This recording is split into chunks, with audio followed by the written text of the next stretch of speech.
હાંસોટના વાલનેર પાસે કાર ચાલકને ઝોકું આવતા કાર રોડ સાઈડ ખાબકી હતી.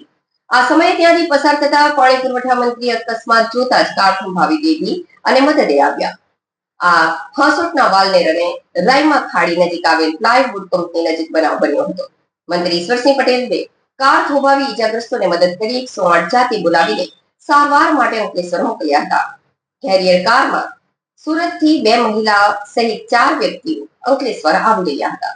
હાંસોટ અને સુરતને જોડતા માર્ગ પર આવેલ વાલનેર ગામ નજીક પસાર થઈ રહેલા રાયમા ખાડી પાસે પ્લાયવુડ કંપની પાસે આજરોજ સવારે અકસ્માતની એક ઘટના સામે આવી હતી.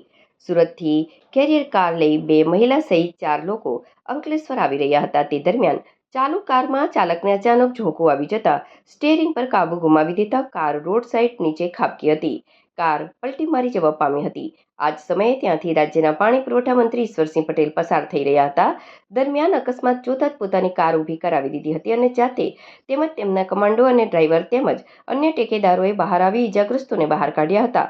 તેમજ જાતે જ 108ને ફોન કરી બોલાવી હતી અને કાર સવાર 2 મહિલાને સામાન્ય ઈજા પહોંચી હતી, જ્યારે અન્ય એકને ગંભીર ઈજા પહોંચતા 108ની મદદથી સારવાર અર્થે અંકલેશ્વર ખાતે ખસેડવામાં આવ્યા હતા.